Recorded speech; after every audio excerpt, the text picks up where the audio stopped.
B where of fraud MBBS in Bangladesh. आपको पता है कि बांग्लादेश में एमबीबीएस जो बच्चे वहाँ करना चाहते हैं, इसमें मेजर जो फ्रॉड्स होता है, जो बच्चों के साथ जो फ्रॉड होता है, इसमें दो तरह से होता है। मैं आपको बता दूं, क्योंकि मैं भी कंसल्टेंट हूँ, है ना, तो मेरे पास भी बच्चे आते हैं और बहुत सारे बच्चे बच्चों के साथ ही फ्रॉड करते हैं। आपको आज ये सुनने में हो सकता है ये नया लग रहा होगा, लेकिन ये बहुत डीपली चीज़ है, गहराई में है। कैसे, मैं आपको बता दूं। एक स्टूडेंट है जो ऑलरेडी एमबीबीएस में, बांग्लादेश में एमबीबीएस कर रहा है, वहाँ पे एमबीबीएस कर रहा है, तो उन्हें बहुत सारे स्टूडेंट ऐसे हैं जिनको, क्योंकि बांग्लादेश एमबीबीएस की पढ़ाई इतनी टफ है कि मुझे पता है, मैं बहुत, क्योंकि आपको पता है कि मैं एज ए कंसल्टेंट हूँ, लगभग जितने अच्छे कॉलेजेस है सबको मैं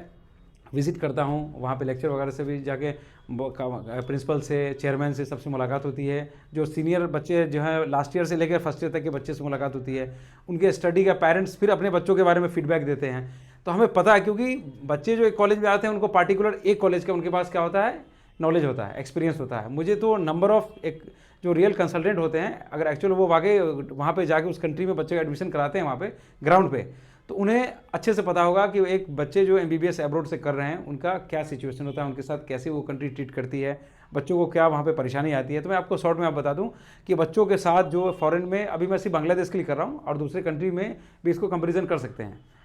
तो जो बच्चे एमबीबीएस चाहते हैं एब्रोड से करने के लिए, खास करके मैं बांग्लादेश के लिए बता रहा हूँ, तो वो बच्चे वहाँ पे क्या होता है कि जो उनके सीनियर स्टूडेंट्स हैं, तो वहाँ पे जो बच्चों का जो एग्ज़ाम का पैटर्न होता है, वहाँ पे क्या होता है, एटम होता है, कार्ड होता है, टर्म होता है, उसका क्या होता है, प्रॉफ होता है। ये वहाँ पे एग्ज़ाम का एक पैटर्न है और ये इतना टफ है कि मुझे नहीं लगता है कि कोई भी स्टूडेंट वीक में किसी एक भी दिन, पूरा दिन वो फ्री होता होगा। हालांकि एक दिन छुट्टी मिलती है, उन्हें हॉलीडे मिलती है, लेकिन उस दिन भी उनके ऊपर कुछ बर्डन होता है कि वो अपने जो उनका हॉलीडे होता है उसको सही से जो है उस पर वो अपना टाइम जो है ज़्यादातर कोशिश करते हैं कि वो अपने स्टडी में लगा दे, वो क्योंकि पढ़ाई इतनी टफ है वहाँ पे। इसलिए एफएमजी बांग्लादेश की काफ़ी अच्छी है। तो मैं आपको इस तरफ अभी मूव कर रहा हूँ पहले, कि जो स्टूडेंट्स वहाँ पे, कुछ बच्चों ने क्या किया, वहाँ पे यूट्यूब मतलब अपना यूट्यूब पे अपना चैनल वगैरह बनाया हुआ है। इसमें कुछ अच्छे भी स्टूडेंट्स हैं, मैं सबकी बुराई नहीं कर रहा हूँ, लेकिन उसमें मैंने देखा है कि मेरे पास बच्चों का ऐसा केस आया है, जो बहुत फंसा हुआ केस हमारे पास मिला है। पेरेंट्स परेशान थे। वो बच्चे क्या करते हैं, कुछ बच्चे पढ़ाने के नाम पर कि मैं आपको पढ़ा दूंगा, आपको आपकी सिलेबस कंप्लीट करा दूंगा जाने से पहले, है ना, इस तरह से करके वहाँ पे क्या करते हैं, बच्चों को पहले हायर करते हैं वहाँ पे। क्योंकि आप उनका यूट्यूब चैनल उठा के देखिए कि वो पढ़ने पे कितना फोकस कर रहे हैं और एडमिशन में कितना फोकस कर रहे हैं, उसे पता चल जाएगा। अगर जो बच्चा कंसल्टेंट एक्चुअल वहाँ पे कंसल्टेंट बना हुआ है, तो मैं आपको बता दूँ कि ये स्टूडेंट हो सकता है, मोस्ट प्रोबेबिलिटी है कि आपके साथ फ्रॉड करेगा ये। क्यों? ये आपको एक पार्टिकुलर किसी कंसल्टेंट के पास उठा के देगा आप इसे, और फिर से देखेगा कि वो कंसल्टेंट उस बच्चों को कितना पैसा दे रहा है ना, कमीशन कितना दे रहा है, अपने वो कॉलेज से क्या कमीशन दे रहा है, पैसा मिला, उसी हिसाब से आपको कॉलेज सजेस्ट करेगा। और ज़्यादातर बच्चे देखते हैं वहाँ पे कि एक बार ये बच्चे आगे यहाँ पे फंस जाएंगे, फिर मुझे क्या मतलब है, क्योंकि उस स्टूडेंट्स का तो कोई पार्टिकुलर ऑफिस है नहीं यहाँ पे, न आपके घर के पास ऑफिस है, न आप उस बच्चे से जाके आपके पेरेंट्स वहाँ पे लड़ सकते हैं वहाँ पे। तो ऐसे स्टूडेंट जो है वो बहुत बड़ा, एक तो समझिए कि अभी वो बच्चों के साथ बहुत क्राइम की तरह कर रहे हैं। वो क्या करते हैं, एक मतलब बिल्कुल जहाँ पे ज़्यादा फायदा पहुँच रहा है उस कॉलेज को सजेस्ट करके उसका एडमिशन करा देते हैं। कल को जब पेरेंट्स पहुँचते हैं, बच्चे वहाँ पहुँचते हैं, तो बच्चे भी परेशान होते हैं, पेरेंट्स भी परेशान होते हैं। तो इस तरह के जो स्टूडेंट्स हैं, जो पढ़ाने के नाम पर, कॉलेज सजेस्ट करने के नाम पे आपको अपनी तरफ बुलाएंगे, और बुलाने के बाद क्या करेंगे, उसमें फिर कंसल्टेंट का नंबर दे देंगे, फिर आपके साथ इतना बड़ा पूरा एक चैन बना होता है, फील्डिंग करके रखी होती है। तो आप ऐसे स्टूडेंट से बचे, है ना, क्योंकि आपको उनका यूट्यूब चैनल पे देखेंगे तो आपको साफ पता चल जाएगा कि ये एक स्टूडेंट है या कंसल्टेंट है। मोस्टली ऐसे स्टूडेंट जो है वो स्टूडेंट नहीं, कंसल्टेंट बन चुके हैं।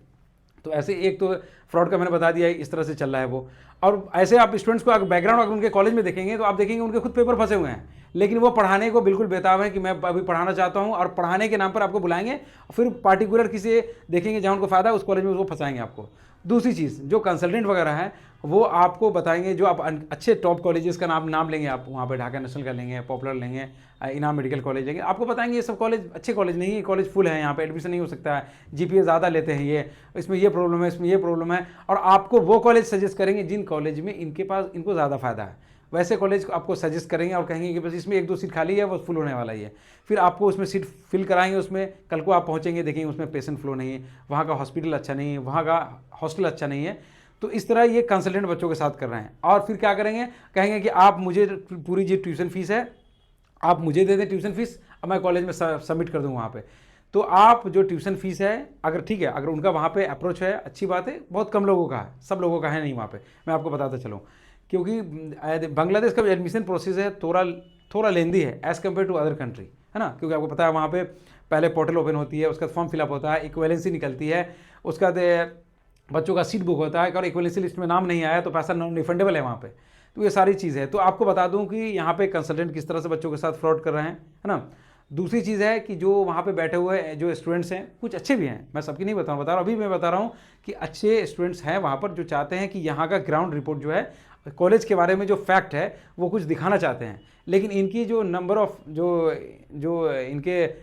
जो नंबर्स हैं बहुत कम है। ज़्यादातर जो मोस्टली हैं, जो बड़े अभी यूट्यूबर बने हुए हैं वहाँ पे, वो आपको दिखेंगे कि वो समझिए कि वो स्कैमर बन चुके हैं वहाँ पे। इसलिए ऐसे स्कैमर जो स्कैम बन चुके हैं, जो स्कैम कर रहे हैं बच्चों के साथ, क्योंकि मुझे बहुत दिन से मेरे पास बहुत सारे कंप्लेंट्स आ रहे थे और बहुत सारे ऐसे एडमिशन ख़राब हुए हैं, केसेस आए हैं, जिससे मैं बिल्कुल ना चाहते हुए मैं ये वीडियो बना रहा हूँ कि आप पेरेंट्स और स्टूडेंट बिल्कुल इस तरह के धोखेबाज बच्चों से, और जो बच्चे फिर क्या करते हैं, इन बच्चों का नाइट लाइफ होता है, आप इनको देखेंगे तो आपको हॉस्टल में देखेंगे नहीं रात में, वो ज़्यादातर वो क्लब में देखेंगे या होटल में इधर उधर में देखेंगे, क्योंकि वो पैसे जो कंसल्टेंट से उन्होंने खाया है वो पैसे वो हमें मौज मस्ती में लगे हुए हैं वो। तो आप देखें कॉलेज वहाँ पे खुद जाके पहुँचे, वहाँ पे अच्छे कॉलेज का सिलेक्ट करें और इन बच्चों के आप बातों पे ना रहें बिल्कुल, और एक अच्छी कंट्री, अच्छे कॉलेज, अच्छी यूनिवर्सिटी को आप सिलेक्ट करें, ये आपके लिए बेहतर होगा और इस तरह के आप फ्रॉड के स्कैम के आप शिकार ना हो। Thank you.